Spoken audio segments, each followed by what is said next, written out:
想靠买房拿土耳其护照，你最先该查的不是样板间，而是这套房子本身。本文写作时，购房入籍的门槛是等值约40万美元，但决定你能不能过的，往往不是成交价。有一个坑，很多人付了定金才发现，我们留到最后讲。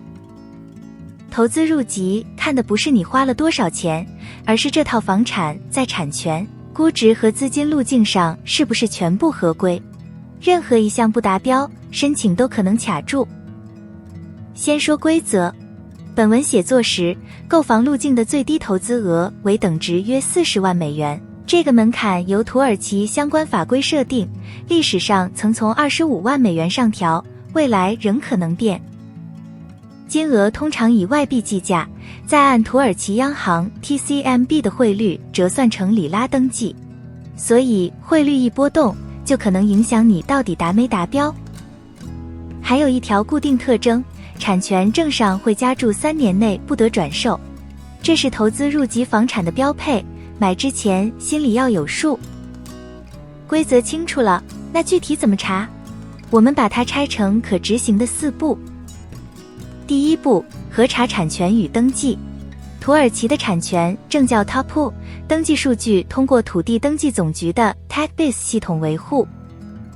重点看4项：登记的所有权人跟卖方是不是同一个人，有没有抵押，有没有查封或司法冻结，以及有没有此前的入籍加注。抵押和查封最常见，也最容易被忽略。带抵押的房子不是不能买，但必须在过户前解除，并在 tapu 上体现清楚。关键是别信销售给的旧文件，我们通常要求在正式签约前拿到最新的产权记录。第2步 ，SPK 估值，这是最容易出问题的一环。用于入籍的房产必须有一份由土耳其资本市场委员会 SPK 授权机构出具的估值报告。关键点来了，决定你达不达标的是这份官方估值，不是你的成交价。成交价看着够，但 SPK 估值偏低，申请照样可能不被受理。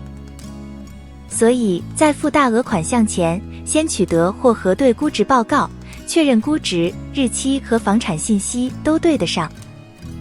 第3步，核查资金路径。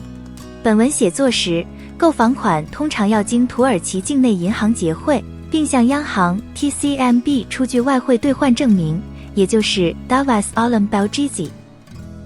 如果资金绕开正规结汇，用现金或境外私下转账，即便房子合规，申请也可能因为资金证明缺失而受阻。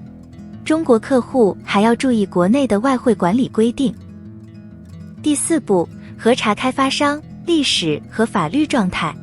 看3件事：开发商资质和交付记录，房产有没有未决诉讼或继承纠纷，还有他以前有没有被用于入籍。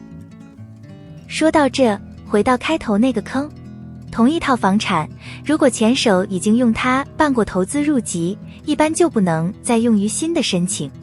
我们在伊斯坦布尔就遇到过，客户付了定金，才发现房子被别人用过，没法2次使用。最常见的误区是把销售的口头承诺当核查结果。记住，土耳其投资入籍从没有任何机构能保证结果，凡是说包过的都要警惕。规避的办法其实很一致，把每一项都落到官方文件上。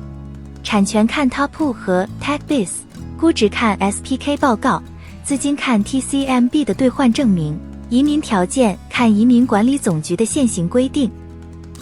核查放在签约前，成本只是时间；放到过户后，代价可能是整个申请。想少走弯路，就关注我，主页有更多土耳其攻略。我们在伊斯坦布尔的全中文团队会按产权、估值、外汇、法律4个维度陪你逐项落实，关键节点给你中文书面汇报。